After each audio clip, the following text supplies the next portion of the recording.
dari lagi. Halo. Hai. Halo. Oke, dalam pembahasan yang sangat sederhana ini, mari kita sama-sama belajar tentang pembelajaran mendalam yang materinya khusus untuk kepala sekolah. Sebetulnya ini seperti yang tadi saya sampaikan, khusus kepala sekolah ada 5 modul. Kita urut dari modul pertama.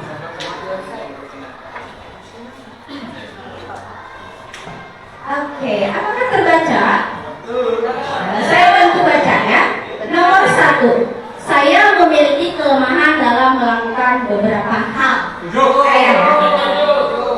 Yang harus Bapak dan Ibu lakukan adalah memberikan pernyataan setuju atau tidak setuju. Cung, anu setuju dengan nomor 1?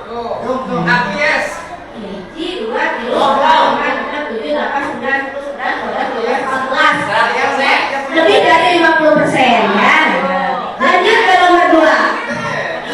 Pak Eko setuju? Yes. Ya. Nomor 2. Tidak masalah bila saya gagal, sebab itu kesempatan untuk belajar. Setuju tidak? Setuju. Coba yang setuju. 1, 2, 3, 4.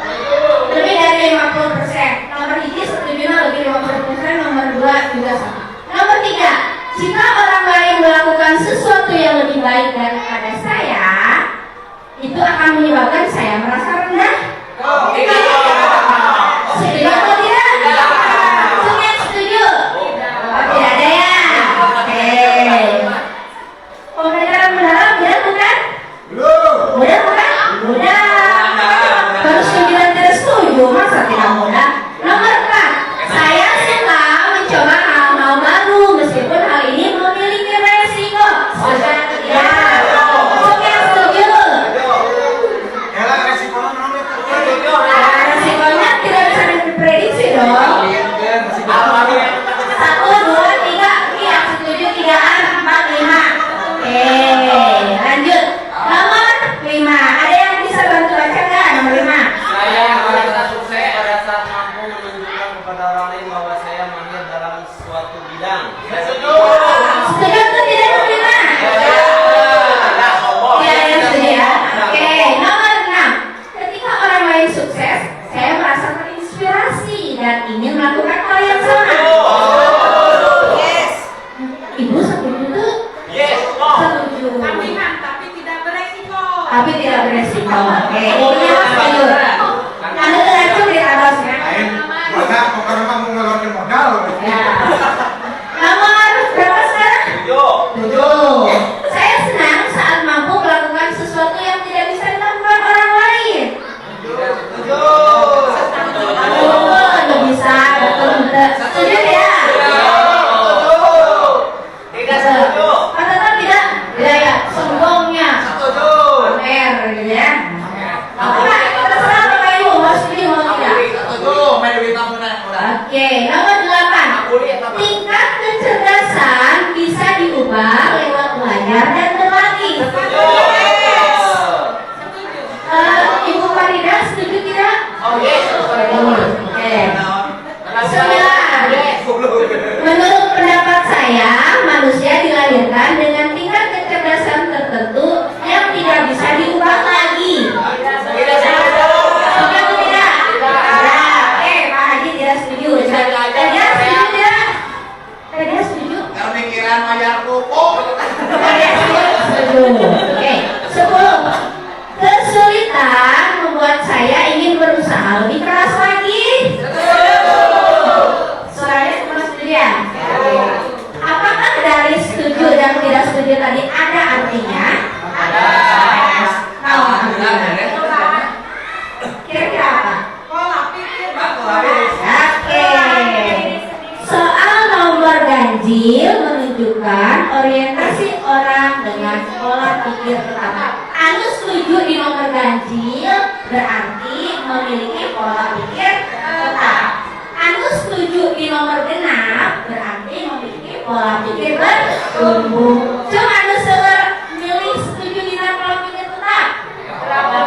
Aku.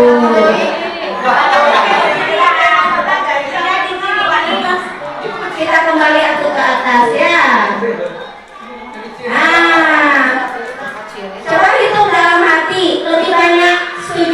ganjil lebih banyak setuju di nomor 6. Tadi nomor Diki. Nama ini nomor 2. Coba Bu Anani lebih banyak setuju di nomor mana? Pertanyaan Ya, Bu Ana lebih banyak setuju di nomor 6. Itu artinya Bu Ana memiliki pola pikir bertumbuh. Bisa Bu Ana gitu. Oh ya, Sami itu tangan sama Pak Dendi. Ya, Sami. Bisa Bu Ana persis. Ari Kuyun lebih banyak setuju di nomor mana? Kali ya. Nah, jadi dari 10 pernyataan tadi kita bisa membedakan. Kita sudah menjadi orang yang memiliki pola pikir bertumbuh atau memiliki pola pikir tetap. Kalau dibandingkan kira-kira bagus dan tidak bagus ya mungkin ya. Bagus mana yang memiliki pola pikir tetap atau pola pikir bertumbuh? Benar. Abang ya, ada program baru PM. Tinggi ajar mah gitu-gitu wae. Kalau kita memiliki pemikiran seperti itu, pola pikir tetap atau pola pikir bertumbuh? Ayo PM, ayo diajar. Ayo hadir. Siun.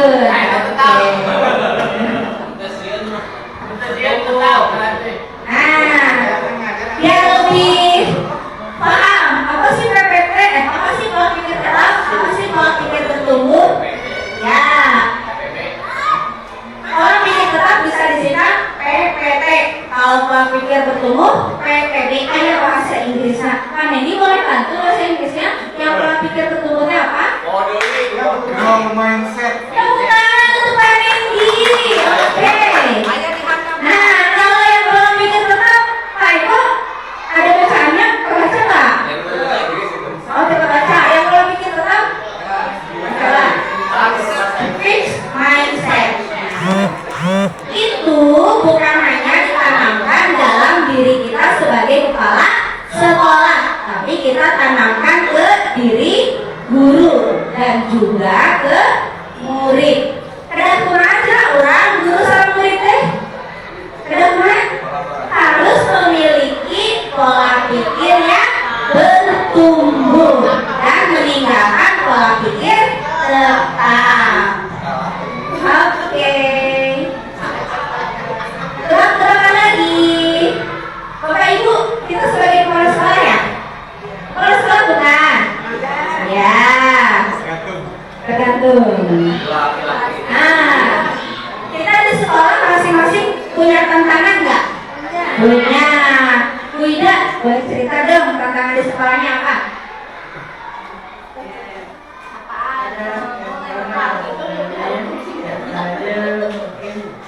Ada pola pikir yang bertumbuh dan tetap juga ada di dalam itu lebih logika itu kan bagian dari dinamisasi orang dan berbeda. Jadi tahu Berarti tantangan di sekolahnya Bu Ida itu masih ada beberapa guru yang memiliki PPT dan ada yang sudah PPT. Ada yang masih memiliki pola pikir tetap dan ada yang sudah memiliki pola pikir bertumbuh tantangannya. Pertanyaannya, apa yang dilakukan? Ada yang sama nggak tantangannya kayak di sekolah Bu Ida? Nah, ulah, jika menghadapi tantangan seperti itu, kira-kira apa yang akan ulah lakukan?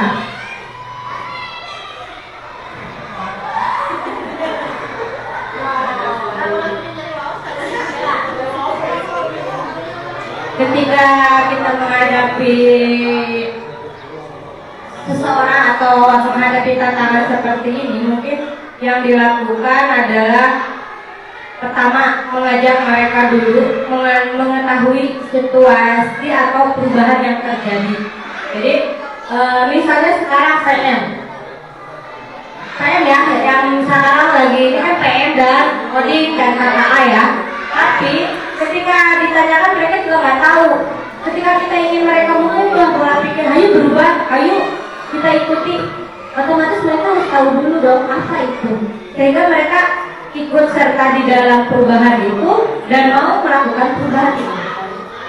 Oke, intinya mengenalkan dulu ya, mengenalkan mengajak untuk sama-sama berubah paham. Iya, karena kehilangan itu kan adanya pada diri sendiri bukan dari orang lain. Oke, terima kasih sudah tepukan kedua. Nah, terus selain tantangan ada hambatan, ada usaha. Nah, sekarang ke kritik ya. Kita coba ke kritik. Bapak Ibu pernah menerima kritik nggak? Pernah. Kalian boleh ceritakan kritik apa yang pernah diterima oleh kalian? Boleh dari guru, boleh dari sesama kepala sekolah, boleh dari orang tua atau dari siswa. Dan menyala. Kritik dari siapa ya? Dari kamu aja. Oke, kritik dari guru ya. Ada salahnya pupuk. Jadi salah tagihan.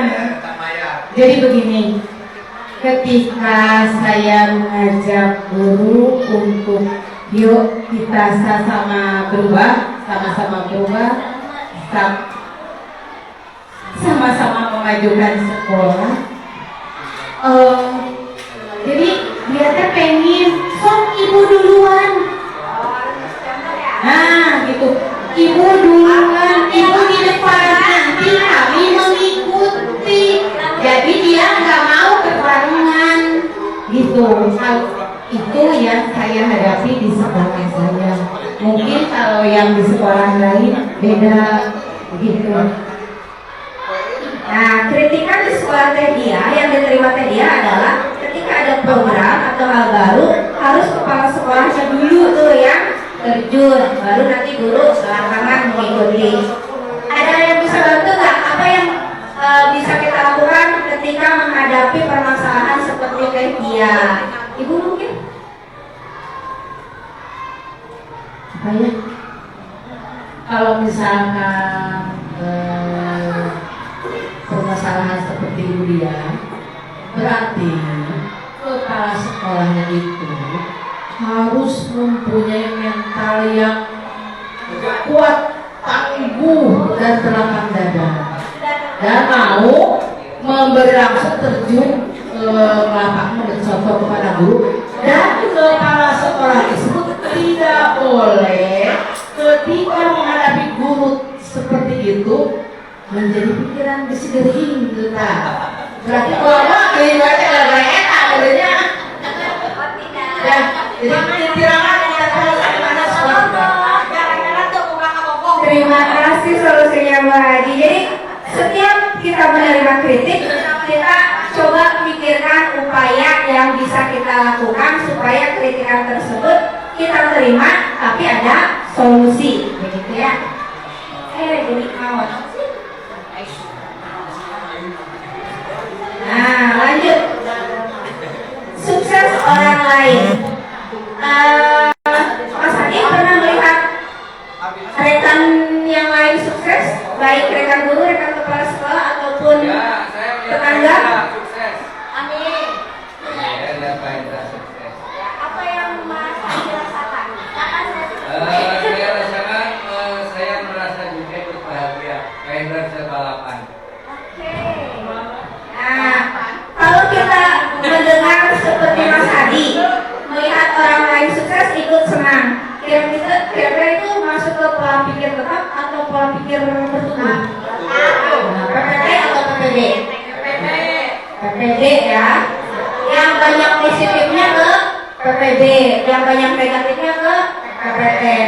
Misalnya ketika Pak Hendra bisa naik haji, saya mau gawe duit gimana sih? Orang kan bisa. Nah itu kan kita tidak suka dengan kesuksesan orang lain, itu maksudnya ke pola pikir tetap. Bisa ya menyimpulkan mana PPD mana PPT.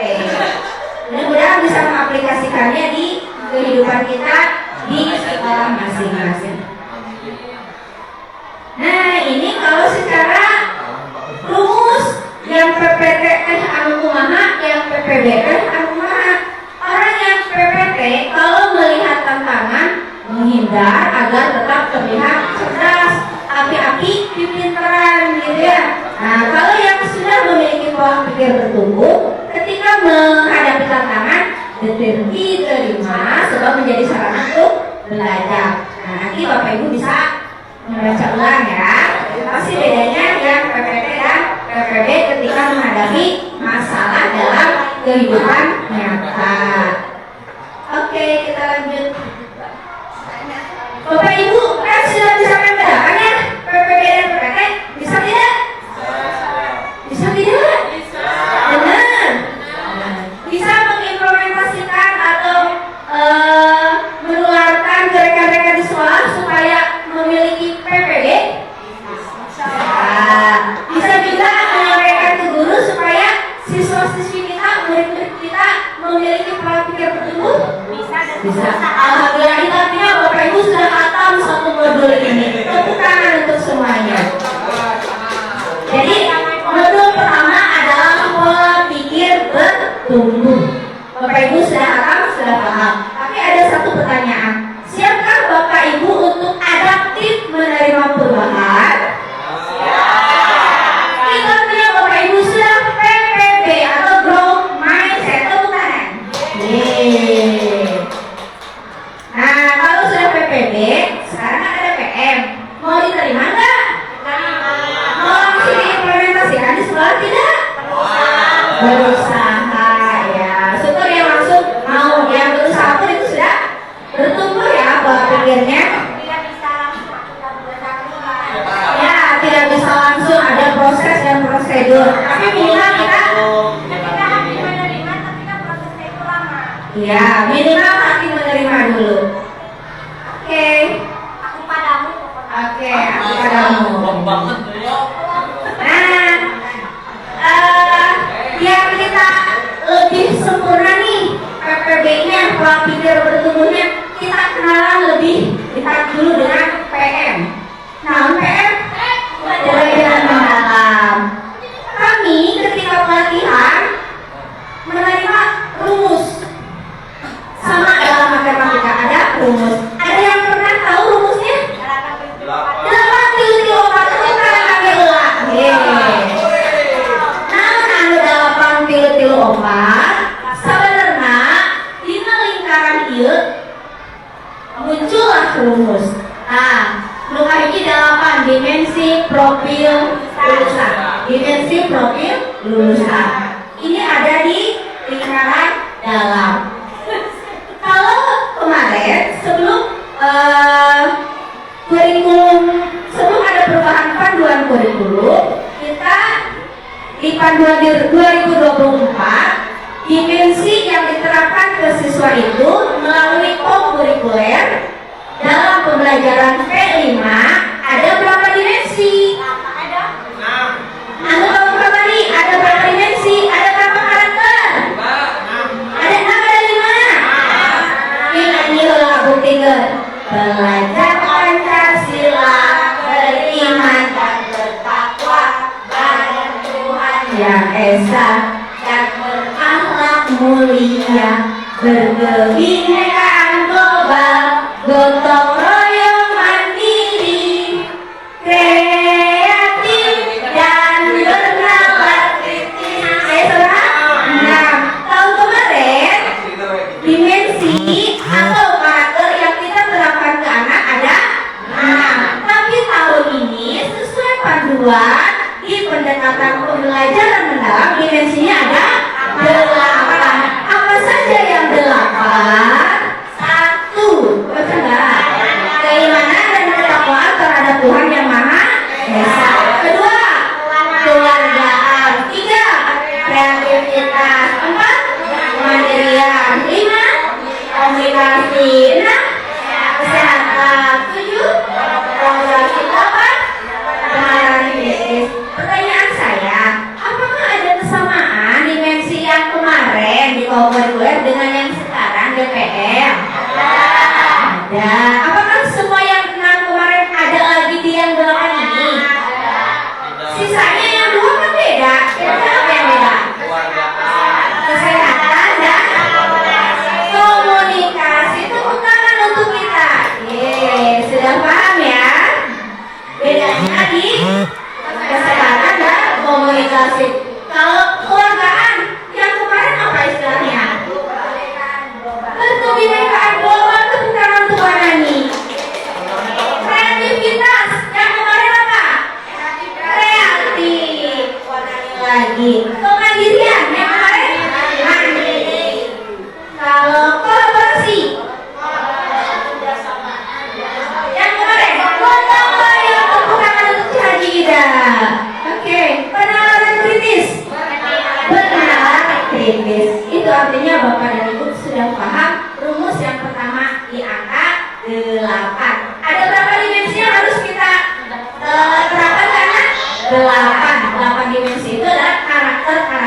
prinsip. Nah, ya. Ada apa saja yang ABG waktu itu kita bahas? Berkesadaran, bermakna, dan menggembirakan. Apakah Bapak Ibu sudah gembira? Tepuk tangan dulu biar gembira. Belum gembira. Oke. Apakah Bapak Ibu sadar? Coba nanti Bapak Ibu guru supaya siswanya ini sadar dalam pembelajaran yang dilaksanakannya. Sadar dengan materi yang dialaminya, yang dipelajarinya. Kemudian bermakna, pembelajarannya harus bermakna. Rumus yang berikutnya, tadi itu berapa? 8, 3, yang ini 3. Yang 3 selanjutnya pengalaman belajar. Di pembelajaran mendalam, kalau dulu itu ada di kegiatan pembelajarannya ada EEK, terus ada apa lagi ya? Nah, kalau di pembelajaran mendalam harus ada apa?